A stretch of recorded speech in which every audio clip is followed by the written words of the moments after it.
Hello,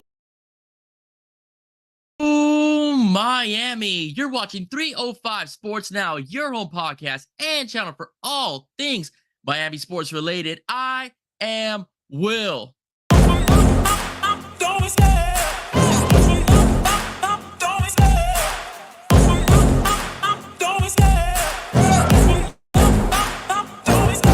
I love the chase and the hunt, and I set the pace when I'm running. I always take what I want and I always give it 100. Don't need a bank, no I'm funded. Play the game like it's nothing. I'm always thankful for something. Don't take for granted, stay humble. Now wake up! It's time to look at the enemy. Look in the mirror if he is no friend to me.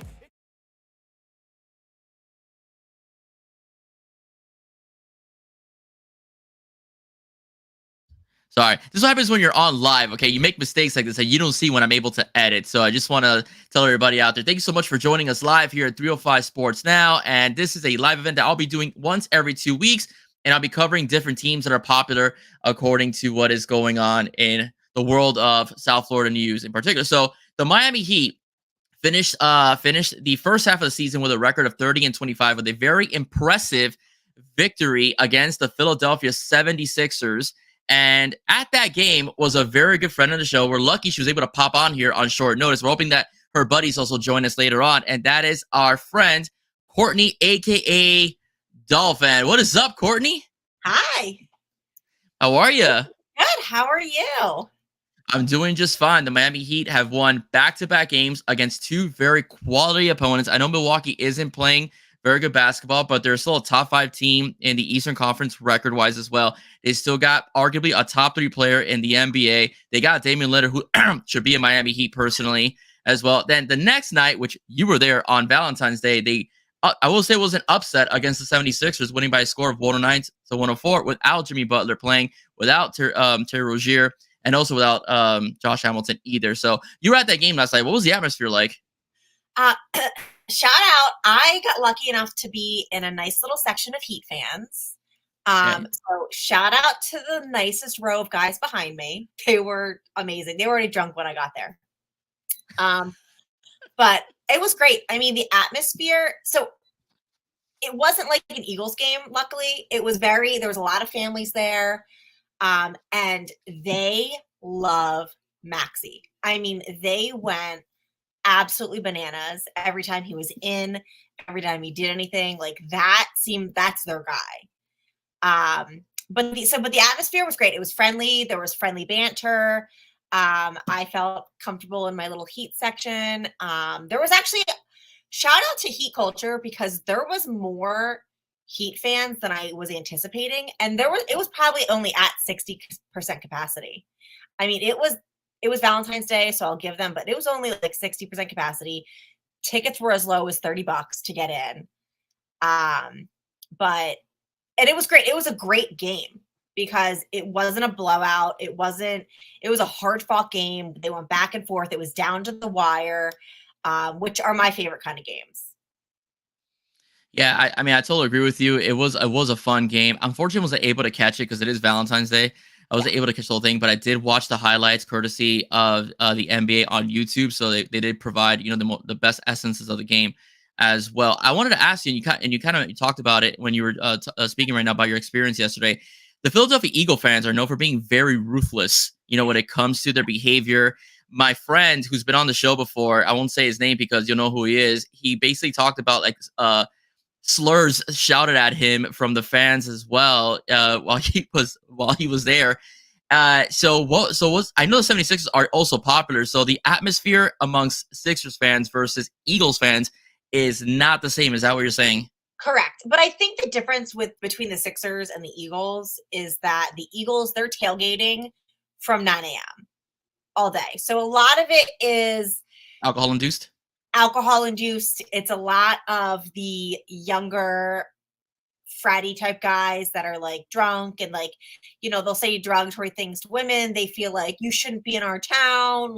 It's a lot of those guys. But I think the Eagle part is very heavily alcohol induced, and they're a little more diehard with their Eagles. I think it's kind of like me and a lot of people where we're big diehard Dolphin fans and we love the Heat. But the Dolphins are number 1. So I'll be more psychotic at a Dolphin game than I was at the Heat game.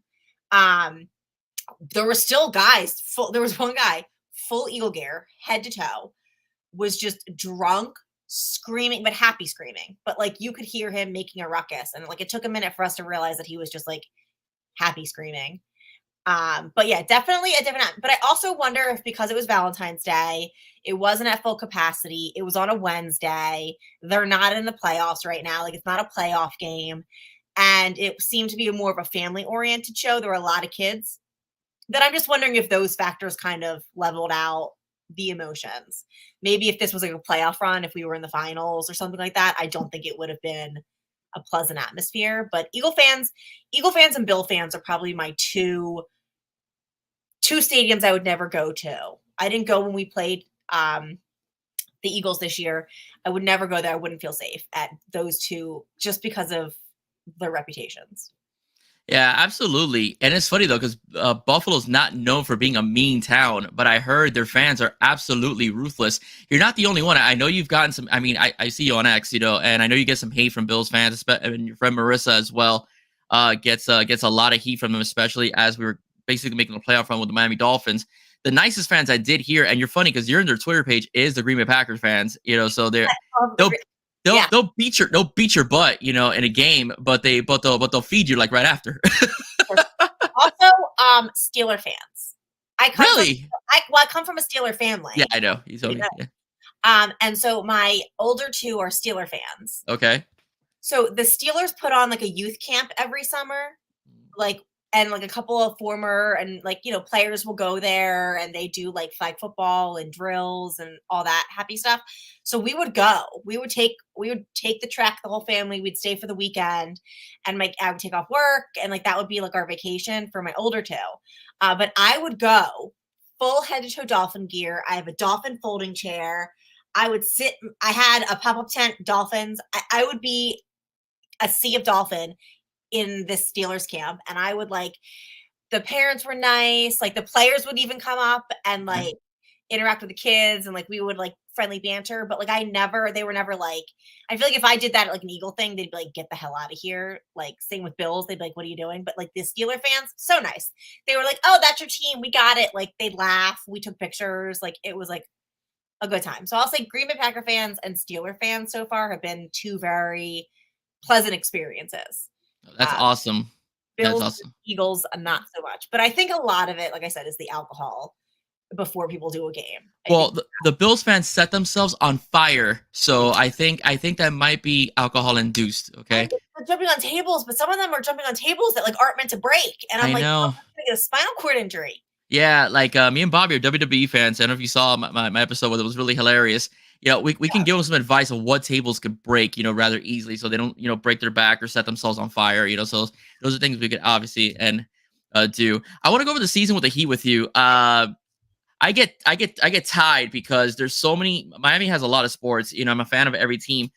It's kind of difficult to go with Heat, Dolphins, and Canes all at the same time. But now that the Dolphin season has settled down, it's a lot easier for me, at least, to be able to focus more on Miami Heat. Hence the reason why we're on tonight. What about yourself? Do you find yourself torn, trying to follow one more team consistently than the other, or are you just, heck, I'm a sports fan, I'm gonna watch as much as I can?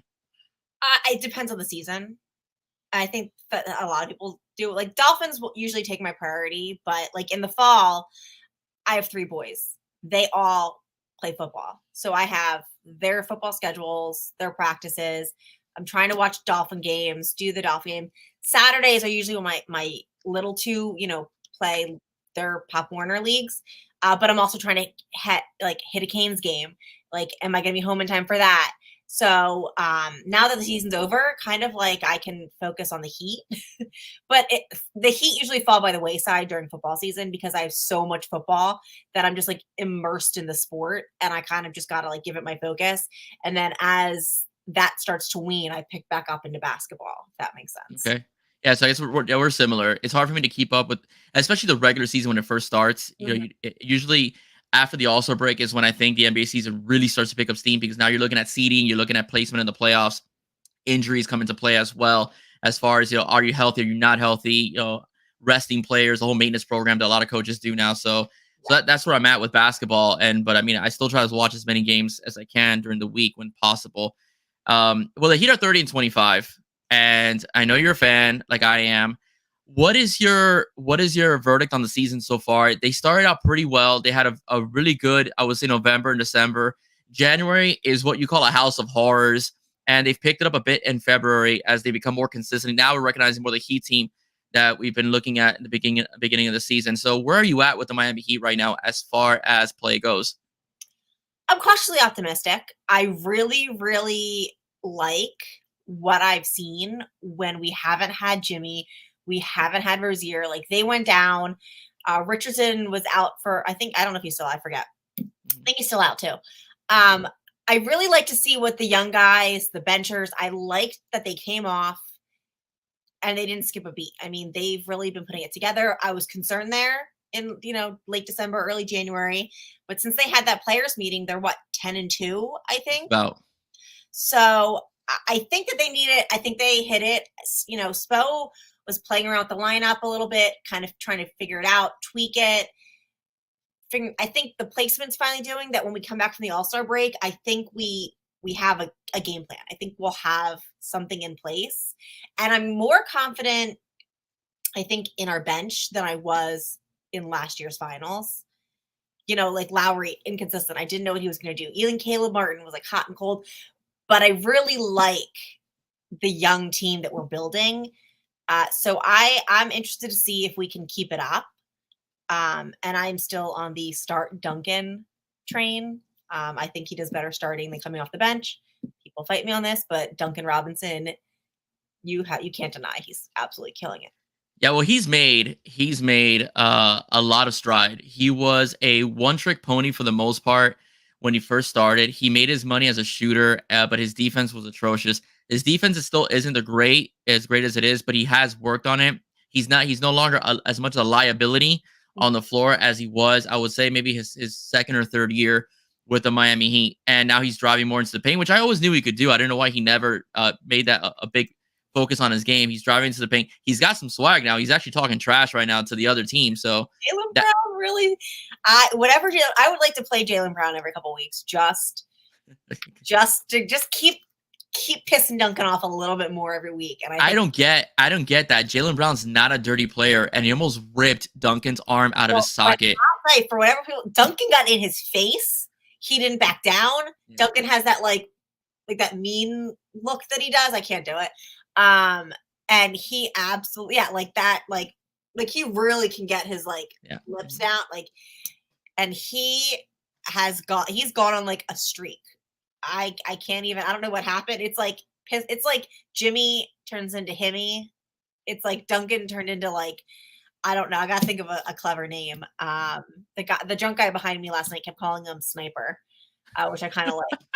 Sniper Robinson, and I really like that. So shout out to the drunk guy behind me. I didn't get your name, but I'm stealing that. Well, the thing with Duncan is that if you really look at he has a nice shot. He's got a quick release. He's missing, but he's not missing. He wasn't missing badly. It was missing off the front end of the rim, off the back end of the rim. Is if you miss, that's what you kind of want to miss because it shows that your shot's kind of in a line. You just got to figure out a way to get it to go in. So he wasn't shooting banging off the iron horrifically or bang off the top. He was almost close, but it just wasn't going in. Now it's going in, and he's become more effective. He's also become more effective as well in terms of scoring. I like Tyler Herro off the bench. I know for him, he's getting starter money, and that's what he wants to do. But he plays in the fourth quarter. He's a big time player in the fourth quarter. He's a good ball handler and distributor. I think he complements Rozier well as Rozier starts, and he's the ball distributor for the Heat with the starting lineup. And then the second team comes in, or they not bench Rozier, but they sit down Rozier for a rest, and Tyler Herro can come in, and you don't miss a beat because he's just a good ball handler. He knows how to find the open man. He knows how to pass the ball, but he also knows how to create his own shot. So I like Tyler Herro, and coming off the bench. There's nothing wrong with being the sixth man. I don't understand why there's such a stigma for some of these players. There's nothing wrong with being a sixth man. I think that he's a good sixth man. He could be a great sixth man if he's continuously is a sixth man. And again, he closes out the fourth quarter. He actually almost by himself defeated the Boston Celtics because he had that run in the third and fourth quarter where he was just lights out. And we know when Tyler's is is hitting his shots, his swagger, his attitude. He's unstoppable, and he was very unstoppable last night as well, as he was very effective as well on the floor. So I agree with you. I think he should come off the bench. I also think they have to make room for Jovic, Nikola Jovic. I think that he's proven himself as a scorer. Maybe not give him a lot of minutes, because you have to decide between Martin, Hayward, Highsmith, and himself. But if you need scoring, he's proven himself. He can give it to you. So, and that's what I think Miami needs right now. You need guys to create their own shot and be able to score at will. No, I agree. And guys who are hungry for it. They want to prove themselves. And sometimes, especially like when you're in a series, you need a spark. And sometimes just pulling those guys off is just the spark the whole team needs. Guys are tired. Maybe they're not hitting the shots. Something's not clicking. And sometimes if you just, and Spo's great at this too, recognizing to just pull and put that little spark in. And I think that Nikolai has that. I think that he can really be like a spark. I also really like Richardson. Yeah. I always say Robinson because everybody knows I'm obsessed with Duncan Robinson. So like I always say Robinson when I mean Richardson. So when you hear me pause, it's me just not trying to obsessively say Duncan's name. I think that his shots have improved. Like he's really, when he's on, I mean, he can go on a run. But again, not starter. But I really like the bench that we have this year. I think we have a more talented team this year than we did last year. I think we have more pieces, especially because Lowry is not there. I know you were not a fan. You and I went back and forth on that a little bit on X. I was not a fan.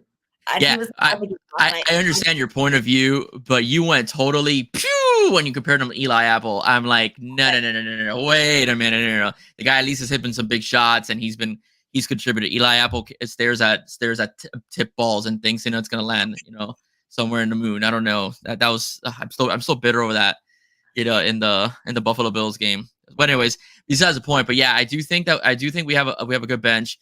I do miss Max Strus, and I do miss Gabe Vincent. They hit some timely shots as well. And Caleb Martin in the playoffs last season, you could have made an argument with him in the Boston series that he could have been the MVP. As Jimmy was, you could kind of tell the ankle was kind of tweaking him a little bit. He took over for a lot of the scoring and defense as well for the Miami Heat. But I do like Jay Rich. Jay Rich was a fantastic defender when he first became a Miami Heat years ago when he was younger. I think he's improved his offensive game tremendously coming back to the team as well. Obviously, you have Hayward Highsmith who give you some quality minutes when you can. Very athletic, good defender, lanky and long, so he's difficult. He's difficult for anybody who wants to shoot at the wing position as well. And I just think that you got to find a spot for Jovic. I mean, I think you do. You have to find something for him because he's 20 years old, might not be the best defender at the moment because he's so young, and a lot of these guys, especially like the Boston Celtics and so on, they're much more seasoned. But he's grime. He's a grinder. He'll fight for rebounds, and he's wicked beyond the arc. So I think that's something that he'd have to look at. So I do think our bench is really good. We'll see because I think Max Strus and Gabe Vincent showed a lot in the playoffs. We'll see how this team handles it. I think they'll handle it really well. Jay Rich has experience with the Heat. We'll see the young guys as well. But one young guy that you and I are big fans of, and I liked the pick when they first got him because I looked at his numbers when he was at UCLA, and that's Triple J, or like we say here in Miami, Triple J. All right, Jaime Jaquez Jr. He is somebody that most people, when they tell you who did you model your game growing up, LeBron will say Allen Iverson. Michael Jordan would have said Dr. J, and then you get other people. Steph Curry. I'm modeling my game after Steph Curry. Kobe Bryant's another one that I model my game after Kobe. But no one really says Jimmy Butler. Triple J said, I model my game after Jimmy Butler. And I don't think he was lying. He plays like a young Jimmy Butler. What do you think about him? I love him. I'm actually pretty close with the JJ Muse Twitter handle, who loves him as well. Yeah. I think he's everything that we could have asked for. I think that he really performs well. I think that I think in the beginning there a little bit we were misusing him. Think so? he was just kind of like standing, waiting for the pass. Like I feel like once we got him more involved and incorporated him a little bit more, I think that he is somebody you can build up. I like him. I like his potential more than Hero. And I know that's controversial. I know people think that Hero is going to be the next Jimmy down here. I don't think so. That's my opinion. That's hot take. Don't Hero lovers don't come after me. But I think Jaime could be one. I'm obviously going to always root for Duncan to be in Miami. The day he leaves, I will not be okay. But I really think that him and Jovic, I think would be. I can see them having a great career down here, but I do think I see Jimmy in them. I can see it, and honestly, who better to play your first years with, and than Jimmy? If you say he is who you model your game after, who better than to help you get your game to the next level to become somebody that we can build a franchise around? Yeah, I agree with you on a lot. I don't agree with you in the way they were using him early on, and let me explain why. When he first got on the floor, I would say the first month of the NBA, he took the league by storm because he was outperforming Scooter Henderson, who was the Portland Trailblazers pick, and he performed. I can't remember his name. Chet Holmgren, I think it is, over in. If anybody in the comment section wants to give me the full name, please do so. I mean, I'm not opposed to that, but he was outperforming them as far as efficiency goes, as far as points totals goes, and so on. He won Rookie of the Month twice, 2 months in a row, right, as well. So he was doing something that a lot of rookies weren't doing at the time. One thing I do like about him, where I think I agree with you on the Hero part, I do love Tyler Hero, but I do think that as far as being an all-around player, I think Jaime has more of an upside. Reason being is because where Tyler Hero lacks, Jaime already has. And they're different body types or different players. It's not fair to Tyler, to be honest with you. But what I mean by that is like, for example, Jaime could play defense. He could rebound as well. He's a very intelligent basketball player. He knows which spot to be on the floor. And this is a guy that is a rookie. He knows where to be the spots. He knows when to take threes, when not to take threes, when to pass the ball, when to cut, when to with a rebound. He's not a foul magnet, like Tyler was early on in his career, because he couldn't defend these guys, either. And with Tyler Hill admitting it himself, he said that I've gotten better every year defensively, recognizing the fact he was a great defender. Jaime is already that guy. That's why I think that Jaime Jaquez Jr. is the future of the Miami Heat when Jimmy retires, because he complements Jimmy very well. Very similar games, but I do think when Jimmy was drafted as a project by the Chicago Bulls, Jaime is already a fine-tuned player that just needs to develop. Yeah, I agree. And of course, everybody needs to develop, but I agree. I love everything that I see out of him. And I think that, like, I keep going back to the finals because, like, I want to get back there so bad, and I want a better outcome this time. But I think that he has things that we can utilize, and I think he brings a strength that we didn't have last year.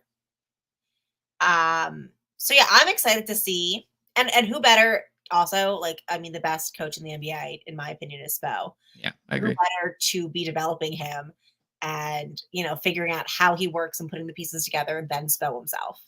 Yeah. One thing I think also works with Spo is that the upper tier management of the Miami Heat, Pat Riley, Alonzo Mourning, and also Mickey Arison, basically said that's our coach. And a certain player that now plays for the Lakers, when it was rumored, was trying to get him ousted from his position. It's a rumor. I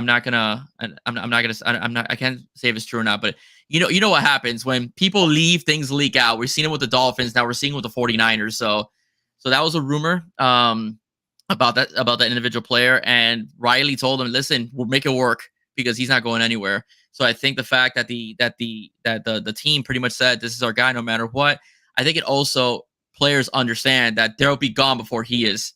So there's no attitude and so on against Coach Spo. He's the best. He's done a lot with a little, and no disrespect to the Gabe Vincents and the Max Struses and the Jovic's and the Hayward Highsmiths, but they're not Steph Curry, they're not Julius Randle, they're not Giannis. They're guys that needed development, and Spo's made him superstar. As a matter of fact, you could even make a case he's made a lot of guys money in the NBA when they've gone elsewhere. Kendrick Nunn, who's been nothing, ever when he left to go to the Lakers, he hasn't done much. If anything, I know he's had injury issues, but he hasn't done much. He signed a good contract being a member of the Miami Heat.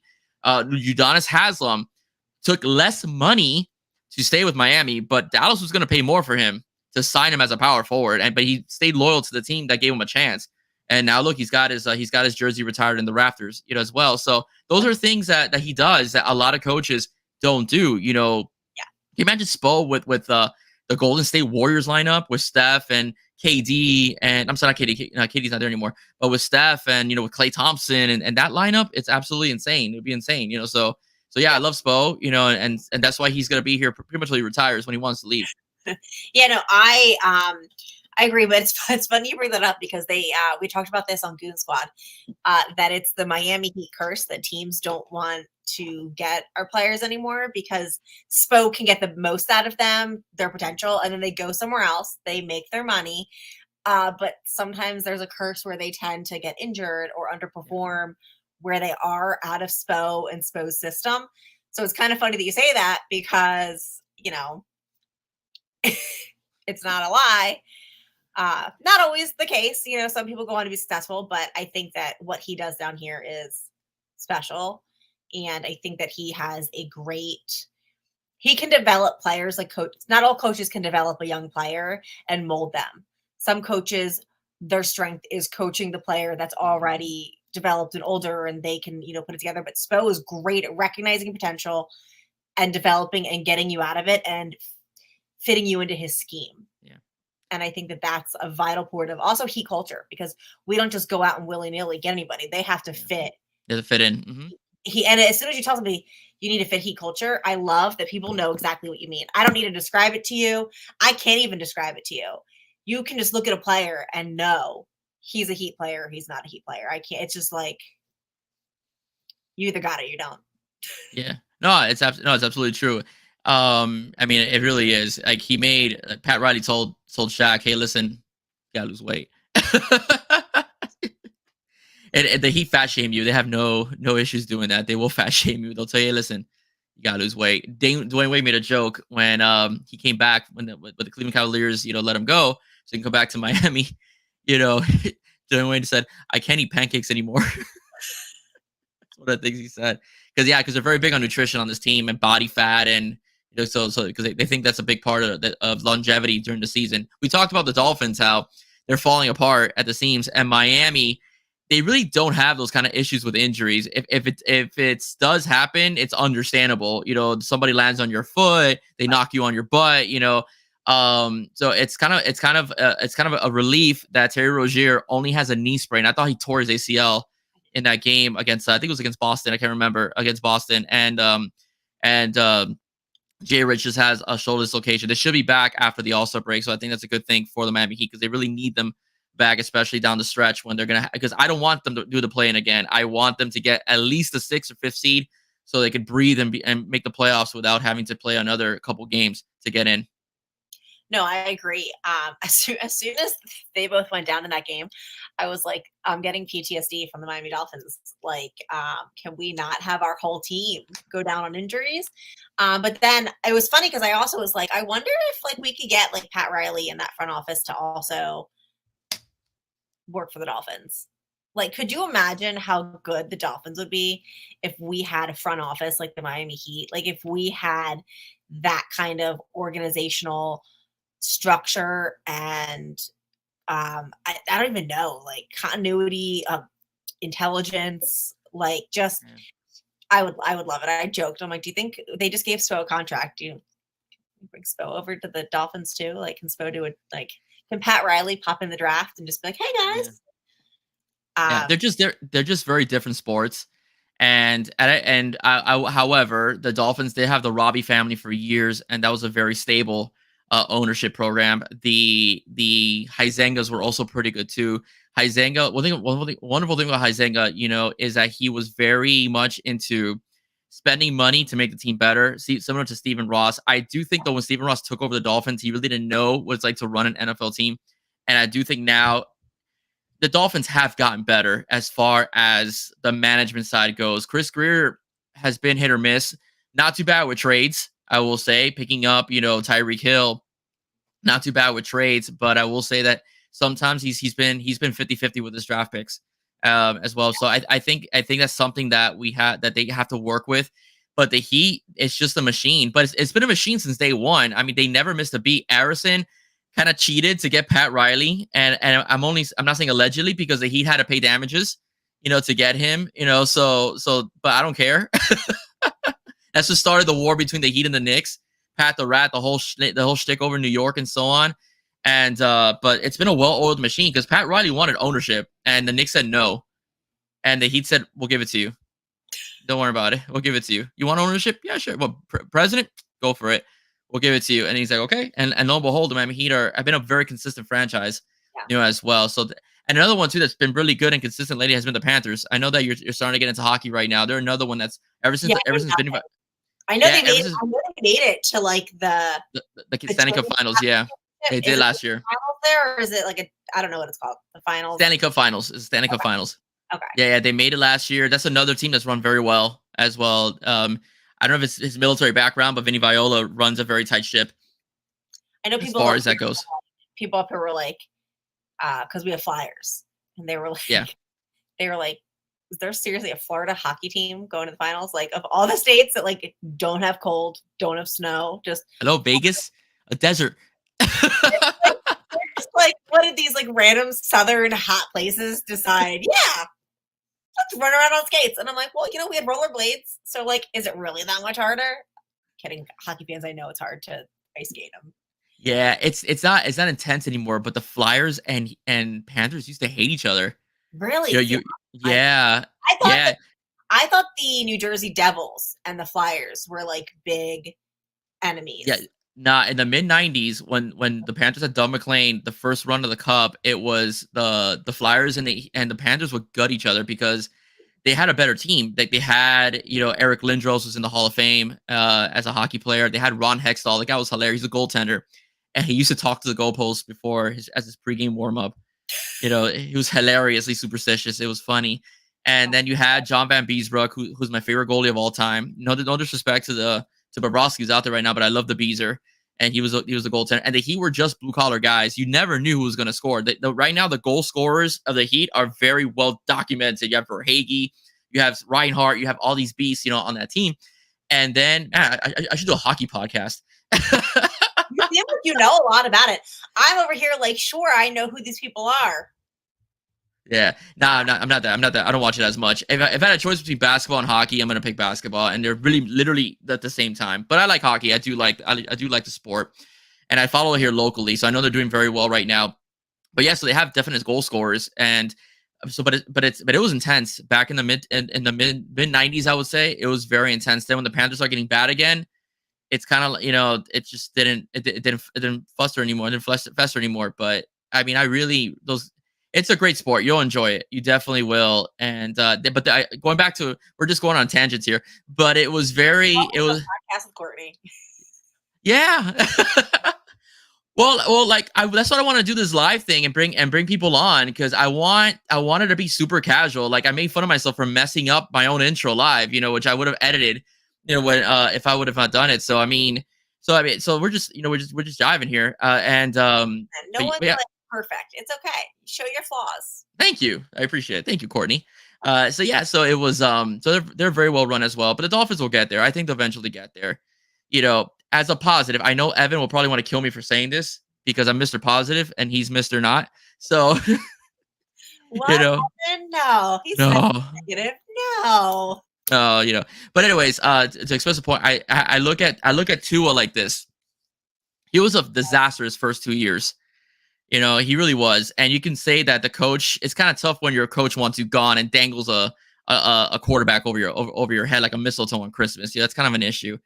Mike McDaniel comes in for all his flaws. That's what I'm saying. I think the Dolphins are heading in the right direction if they could just remain consistent. He made Tua a Pro Bowler. Mm-hmm. Tyreek Hill's going to a Pro Bowl. Raheem Mostert was a journeyman. Made him a Pro Bowler as well. broke records. It broke records as well. I mean, you got to give the guy some due. So I think if they could just be consistent and run the ball, to pound teams out, I think everything will be smooth for the Finns. And they could be like the Miami Heat, because I think Stephen Ross is now starting to understand ownership a little bit more. And to Ross's credit, he wanted Lamar Jackson. A lot of people don't know that. Oh, yeah, no. I think we all saw that. But yeah, he wanted Lamar Jackson. It was the Minkah Fitzpatrick draft. He wanted to trade that pick. He wanted to trade down, get extra picks, and draft Lamar. That's somebody and he never meddles. That's one thing about Stephen Ross. He never meddles, but that's one thing. About him. I do respect that about him. Yeah, and that's one thing he suggested to Chris Greer, or what was Jim at the time? I think it was Chris. He's like, let's get Lamar. No. We're gonna have Minkah. And Minkah is a good defensive player. Don't get me wrong. He's a stud. But look at Lamar. And we don't even have Minkah anymore. Yeah, I know. Yes. You're right. True point. He wanted out. He hated Flores. No, he didn't hate Flores. He hated the system. I know that for a fact. He requested to get out, and they went to the Steelers, where he's their best safety. I think he's a safety. Yeah, he's the best safety. Yeah, he wanted to play safety. Flores wanted to use him as a safety and a nickel corner as well, and somewhat of an outside linebacker. And he was not having it. He said, "I'm not doing this. No, I'm not. Trade me." And the Steelers have used him as pretty much as a safety. Oh. We can go back to the Heat. Yeah, let's go. All right. So, ladies and gentlemen, this is my first time, I think, doing this. I am going to try to share my screen on StreamYard. Okay. I used to do this all the time when I used to put people on Zoom as a teacher. We live and die by Zoom, but I'm going to try to share my screen on StreamYard. So if I make any mistakes, feel free to laugh. I don't care. All right. So anyways, let's go to present. I got this nice and set up. All right. Yeah, I'm going to share my screen. Let's see. And let's go. Oh my God. Where did my tab go? Fun fact, when I do Doll's Diaries, Thirsty's in the background producing this for me. Oh, really? Yeah. I don't know if I'm on there. If you don't see him, he's always there. But he handles all the behind the scenes stuff for me so that I can not have to worry about anything. Oh, that's awesome. That really is. Thirsty. He's the greatest. Yeah. You want to laugh? Oh my God. Let me see if I can get this to go over. And no. Okay. Stop. Okay. I'm going to stop sharing right now. Okay. So let me exit, because now I have, there we go. Get the comment section back in. All right. Yeah. I'm trying. This worked before I got on. Okay. This worked very well before I got on. Let me see if I can get, I think I lost. Yeah. I lost it. You know what? I think I might have closed it. You might want to close the browser so I don't judge you. Let me see this. Okay, let's try this again. No, that's why. Okay. Hold on. Let me see. So what I'm trying to do here, guys, is I'm trying. How do I go to a game? There we go. No, it's back. All right. So let me go back to screen here. All right. So I'm trying to go on ESPN, and I'm trying to do a compare and contrast of Jimmy Butler versus Jaime Jaquez Jr.'s rookie seasons, because we did talk about how Jimmy Butler was, was a a big, comparably speaking, this is why I need a producer.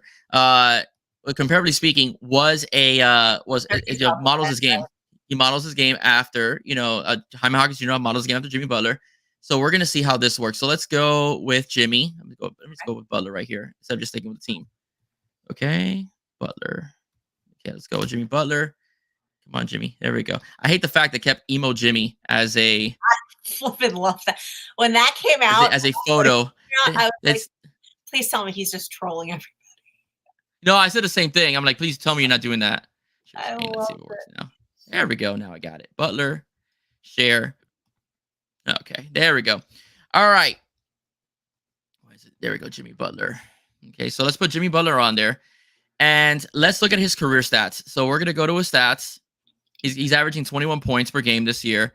His rookie season was with the Chicago Bulls, and I want to compare a few things. So we're gonna go with points. Okay, he averaged 2.6 points per game.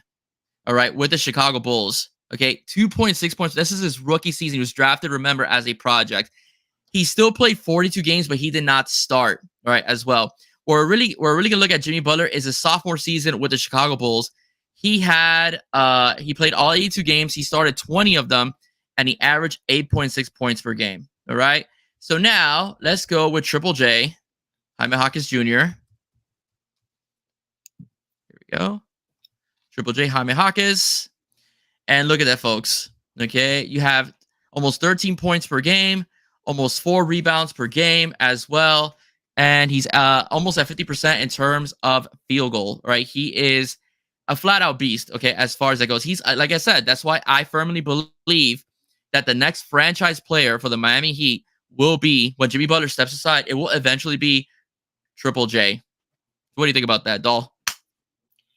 Yeah, no, I mean, stats don't lie. Sometimes they do, but I agree. I think he has what it takes. I want to be cautiously optimistic. I want him to consistently put up these numbers. But I really am hoping that he has, the only way to go is up from here. But I mean, I didn't realize that Jimmy was so terrible his first 2. It sounds so bad, but I really I don't know, maybe because it was so long ago.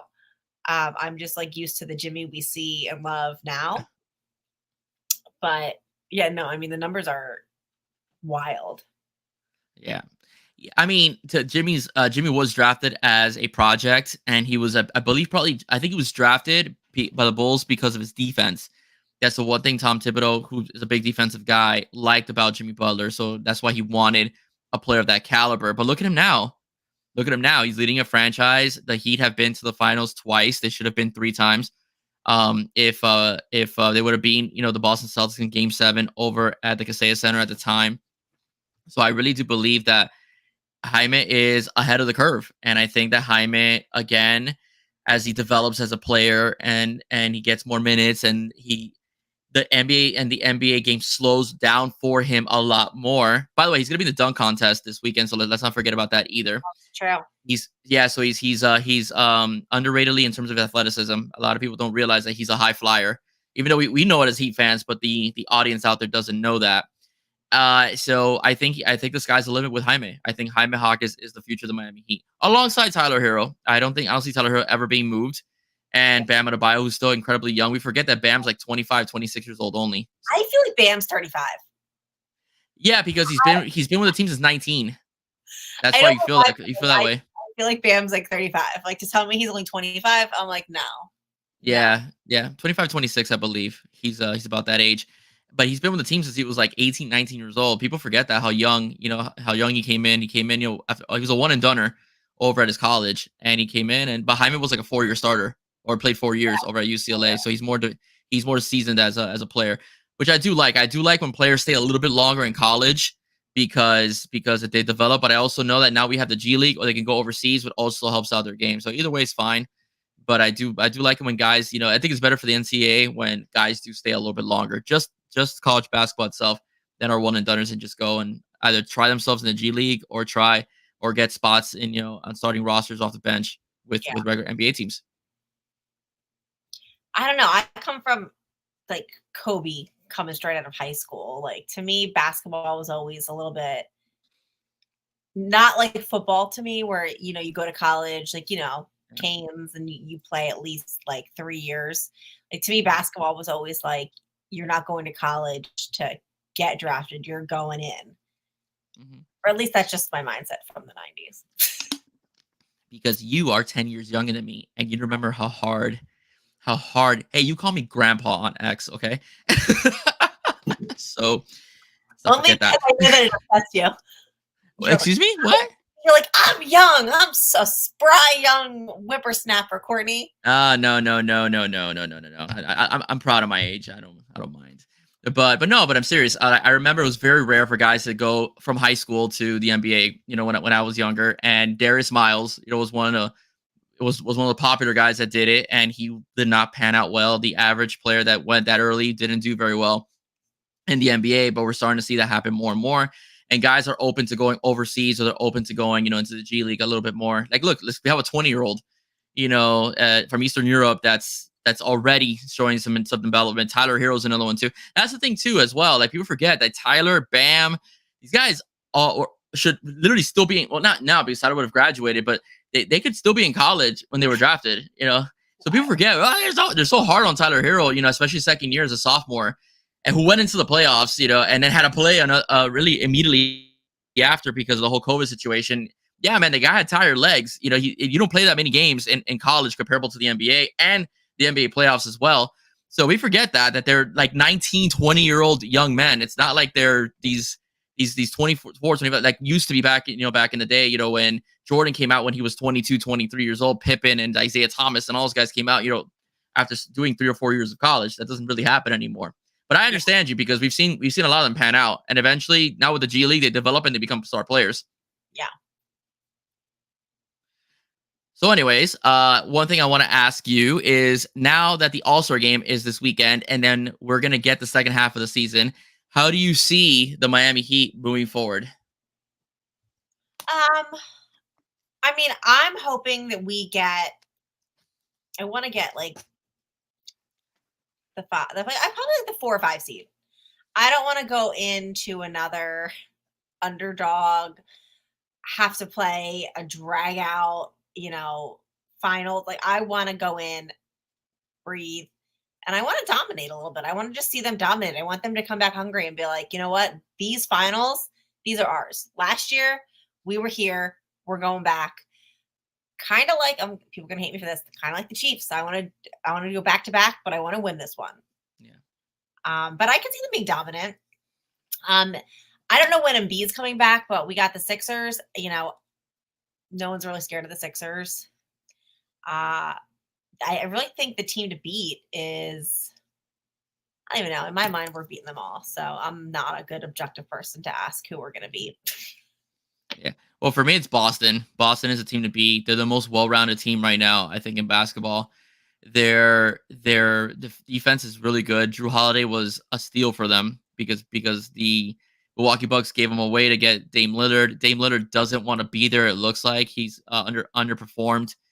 He still has some good games, but for what we've seen of Dame over in Portland, he's underperformed. He really wanted to be here, and it's shown, and on many occasions as well. But Jrue Holiday gets let out of Portland, and he goes to Boston, and he's balling. No surprise. Good wing defender. He could drive in. He's a big guy, so he could batter his body around and impose his will on people. Could shoot the three, could rebound. So that the Boston Celtics got a great steal. Getting in Porzingis as well as a stretch 5 also helps them out, or stretch 4/5. Also helps them out as well. A guy like Bam will have to guard him in the perimeter so he doesn't hit 3. So he presents a major problem, for the Miami Heat. But I do think the one thing about Spo that I think is one of the main reasons why the Heat have gone so far with even a lineup that doesn't match up talent for talent with the teams they face is because it's not like you're preparing for a different team day by day, game to game. I think Spo's the best coach when preparing for one team in a certain amount of time. When it comes to adjustments, the personnel to use, in-game adjustments, when to use timeouts, when to go into zone, when to stay on man, when to call screens and so on. And I think that's the difference between Coach Spo, in the regular season and Coach Spo in the playoffs. I think he gets tighter. Rotations get tighter, by the way, as well. He already has his 8. Even though last year he played it mostly everybody, but he already has his 8 set that we're good to go. And that's pretty much it. I'm optimistic about the second half of the season. I think Miami will be better. I think Jimmy will be back. And we've already seen and the Heat, when the stars are out, they don't miss a beat. As a matter of fact, the ball moves a bit more, all right, as well. And that makes the team very dangerous. The one thing I will say I've always been concerned, and you shared it as well, on the Goon Squad, and unless it's another podcast that I heard you say this, is that the Heat struggle a little bit when facing bigger teams. Facing bigger teams. So I would like them, if they could get one who's bought out, get a big guy just to clog that hole. If they could do that. However, I do think if Miami does ever have to deal with another situation where the teams are bigger, I think we got to run them off the floor. One thing big men hate is running back and forth. So they prefer to slow the game down so they can get in their box and be able to breathe and get in their position. I think if you could run them back and forth with speed and with a smaller lineup and with speed, I think that he could be a problem. But of course, it all matters. They have to hit their shots. Yeah, I think that was the one thing I did say it on Goon Squad, is that I hoped that because they asked after Rozier, who else did we want to pick up? Mm-hmm. And I was like, I don't care. Your best available big guy. Like, we need size. We have Bam, but even Bam is undersized. Yeah. Compared to some of these other teams. Like, the 4 playing a 5, basically. Well, yeah, look what happened when we we played the Nuggets. I mean, Yeah. we looked like children. Like we are just a small, fast, high endurance team, but we do need we need a little bit of size to be able to go up and battle and have a big guy go up against I really think that that is important. Spo, that's what I love about Spo, is that he spends this whole like early season just toying with his lineups. Like I feel like he doesn't even take some of these games seriously because he's just trying to figure it out for the playoffs. Tweak it, figure it out, what's working, what's not working, so he can get ready for the playoffs. And I think that we're there. I think that he has his game plan formulated. But yeah, I think just the December and January slump really scared me with our inconsistent shooting. So yeah, as long as we're making almost everything, I really think that we're the team to beat. And honestly, I hope we play the Celtics, and I hope that Duncan and Jaylen Brown get into it. I would love that. Please, I welcome it. I welcome it because Duncan is going to go off again against the Celtics. When we play them again, Duncan is going to go off.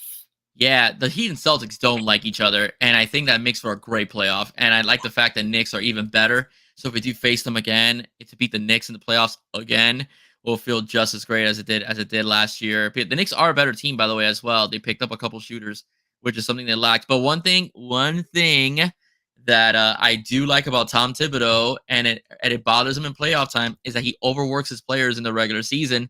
So when they get into the playoffs, the ankle starts to hurt, the plantar fasciitis kicks in, the shoulder's a little sore. So we'll see how that team holds up in the playoffs because he has a history of not managing time very well. I don't know how he's done this year with the Knicks. I haven't really followed in-game Knicks basketball unless they play the Miami Heat. But historically speaking, he overworks his players during the regular season. So then when they enter the playoffs, they're gassed, for a long series. And the Heat are not. The Heat know when to sit players. If you're hurt, okay, take a few games off. They do it by the book. They don't do it. Oh, I'm Greg Popovich. Oh, your ear hurts. I'm sitting. No. It's like they do have little kinks that they need to work on. So that's what I like about the Heat. So that's one thing. If we do face the Knicks, I wonder how they're going to be health wise because again, their coach has a history of overworking his players in the regular season, and then when they hit the playoffs, the injuries start to creep in with them as well. And again, Boston as well. Jason Tatum, by the way, a lot of people haven't noticed this either. Jason Tatum has gotten bigger. Okay, so he's able to take more of a pounding. Yeah, he's got some more size on him. Shout out to Jason Tatum voting on his shoes today. Gave me a free NBA pass for the next year. So, you got the league pass? I got the league pass thanks to Tatum and his sneakers. So really, he's out there doing God's work. So I got to give Jason his props. I was able to get in there fast, and I got my league pass now. So we'll see how that works out. Good. That's awesome, man. That's awesome. Yeah, I know. I saw that. I was like, oh, that's great. Yeah, I have the Bally's thing, through my parents, so I'm able to kind of like, use their some good. I watch the Heat games when I can, like I told you. But yeah, but that league pass was a very good deal, right? I mean, a very good deal. It was on records $30 a month, right? If you don't do the league pass. Yeah, I just never paid it because I'm not going to pay for the early season, but I'm paying for Sunday ticket out of principle. And then a lot of the finals games are like they're televised up here. I like rarely missed a finals game. Okay. So I was just like, no, you know what? I'm not going to do it. But this one was free, so I was like, I'll vote for Jason Tatum shoes. I don't really care what he wears. Nice. Okay. Well, there you go. Use a Boston Celtics to your advantage. Yeah. Thank you guys. There you go. That's awesome. The only good thing you've done for me, other than lose, so we can go on. Yeah. But I'm excited. To see. I think the Heat are gonna be in good shape. I'm dying to see. It sucks he got hurt, but I can't wait till Rozier kind of fizzles and works his way into the lineup, so that way we can see the 26 point per game guy that we traded for in the regular season. On the defense too, I think he's aggressive on the defense. Yeah, he is. Kind of sparks our defense a little bit. I think he kind of like rallies the guys, and so I miss seeing him out there. But I'm excited to see how playoff Rozier is going to fit in with playoff Heat. I think so. I think it'll be fine. I think the team's gonna be fine. So, but like I said, like I told you guys on Goon Squad, though, the one thing I will say though that he cannot sleep. Teams are sleeping on them. They're not gonna catch anyone off guard this at the playoffs. So they better know that when they play, the guns got to come out and they have to hit their shots, pretty much, or be able to create for themselves as well. Courtney, thank you once again for joining us. Is a fortunate Bobby, who was doing his show, wasn't able to come on, as well. Would have been fun as well, but we'll definitely do this again. I'm gonna make this a every other week thing. So when I talk some Dolphins, feel free to pop on. And you're a Kane fan, if you know anything about the Canes, feel free to pop on as well. This is going to be a free forum for content creators to be able to balance ideas and bounce perspectives, and again, help improve platforms of anybody else that wants to get involved in the YouTube podcast sphere of things as well. Awesome. No, I love it. I'll pop on. I love popping on random shows and supporting everybody and chatting. And I'm not as into the recruiting of the college ball, but I can definitely talk, so once the season comes around. Yeah. Okay. But yeah, I can't handle the NFL draft, free agency, and heat, and then plus high school college recruitment. I do not have enough hours in the day. Yeah. I'll be very honest with you. I'm more excited about National Signing Day than I am about the draft. That's how, yes. When you follow it, the drama, are they flipping? Are they staying? It is so amazing. Especially now that everything. Mom who the kid chose the hat and she got up and stormed out. Yeah, that was so bad. That was so bad. The poor kid had his moment, and she ruined it because she didn't want him to go to that school. It's just, yeah, it's a lot, but it's become a show. Now, before people would sign and that's it. Now it's they got the hats, and then 247 is doing ESPN. They're all running streams. Is this guy? Where is he gonna go? Then it's so funny though, because the top player this year is from my backyard, was Jeremiah Smith, and he ended up going to Ohio State, and a school I totally despise, by the way. And he in the store and be like, "Hey, your neighbor." No, not not literally, but but he's Chaminade, top player in the country, a great wide receiver. He's gonna start day one. He's an absolute stud, a great kid. And so I followed him, and he didn't sign his national letter of intent when he chose Ohio State. So everybody's going nuts. Are the Canes gonna get him? Is Miami still in it? Mario Cristobal is texting, and it's just so much drama. It's all with that. And then at 10 o'clock, it's I signed. Leave me alone. It's just one of those things. I just forgot to sign one page. Pretty much, yeah. It's yeah. And he said it's funny though, because he said that I had the Miami hat, I had Miami's hat in a bag, but then I just decided to go to Ohio State. So it's just, yeah, that's what I'm talking about. The draft is okay, he's drafting. It's oh, is this guy? But these college kids, they've made themselves celebrities, straight out of high school. That is this guy gonna sign? Oh, is he gonna sign? So it's just fun. It's a lot of fun. We'll say that. So this year, then maybe I'll see. Yeah, give it a whirl. It better be everything you're promising me and more. I'll be, yeah, well, definitely, because I do have a segment called Possible Kane. I try to do them more in the summer because that's when more of the kids start committing, but they've been committing earlier lately, or they've been rumored to commit early. So I've been doing that. Possible Kane is a kid that is rumored to be a Kane or got an offer from Miami, and I do a story on them, and I do a little analysis of why, and I show their huddle videos. It's a pretty cool segment. Then I have Flip Watch, and everybody that's not a Canes fan hates Flip Watch. That's where I get the most hate, where I say, can so-and-so be flipped? And people also you're involved in the lives of small young men. I'm like, you're watching it. Thank you. You think he's gonna go to? You think he's gonna go to your school? You think he's gonna go to that loser school? I'm like, we have nice beaches. But if you give me about 12 years, my youngest wants to go to the U. I'm instilling that dream. So if you're still doing this in 12 years. And he's coming on the show. We'll see if I flip a table, okay? There you go. There you go. Could you imagine if you guys had signing day and it's my kid? Yeah. Yeah, that would be. Get your cameras ready. Oh my God, it's too funny. Yeah, I would. That's funny though. Yeah, that'd be hilarious. You're not going to the Canes. You're going to Florida State, and you flip the table. You got all mad. I'm like, fucking right. What? Oh, that'd be great. I'm head to toe Cane gear, and then he's like, "Go to Alabama."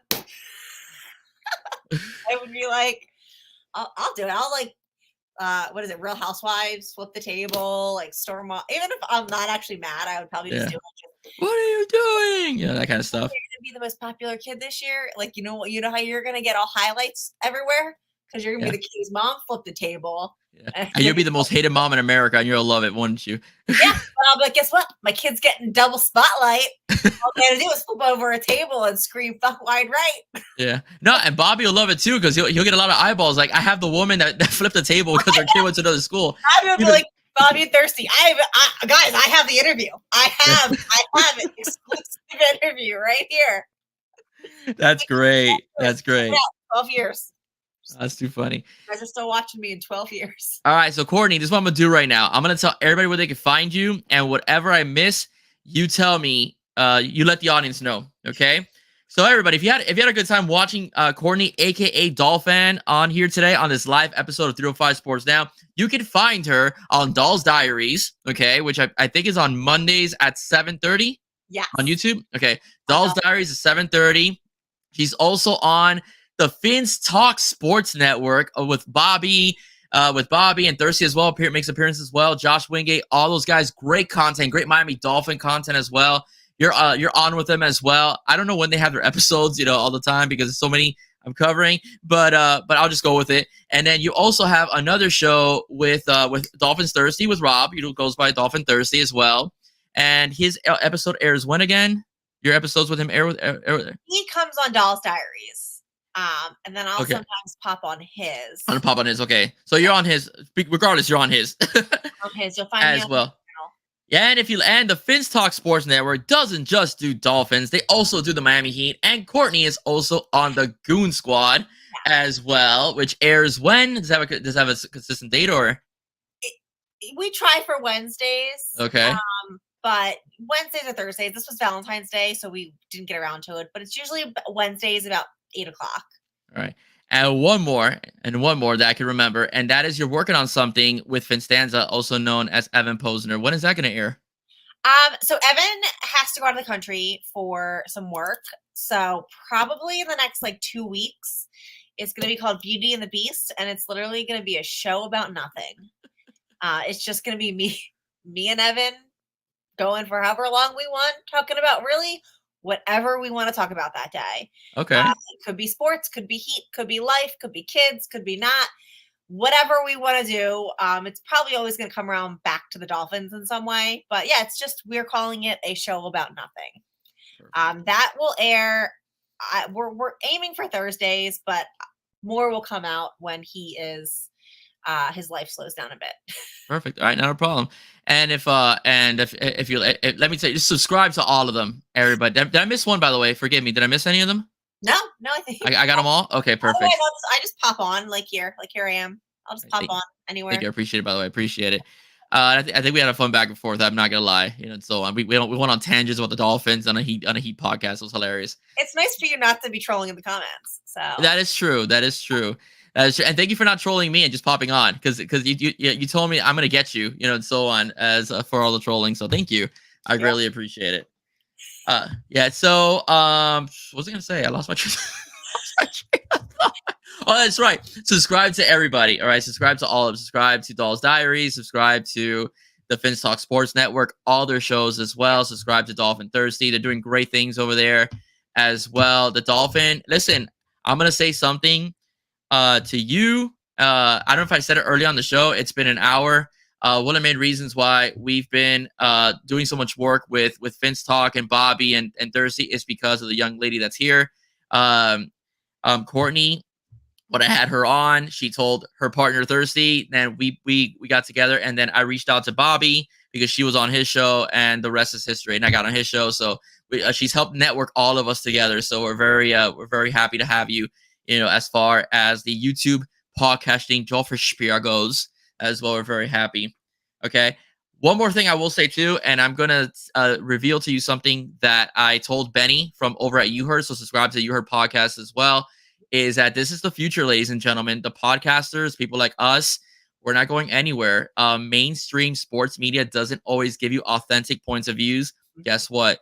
We do. And if you want to hear authenticity and not something just for clicks and ratings, come to us. And we'll definitely fill you in on how we think, how we feel. You may agree with us, you may not agree with us, you may love us, you may hate us, but you know what?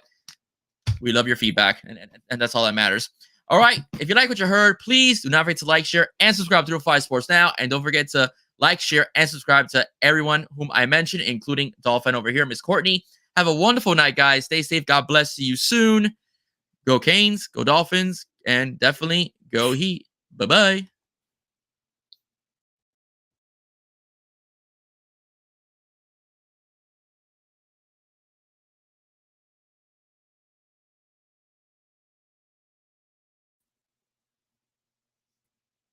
How do you like the outro?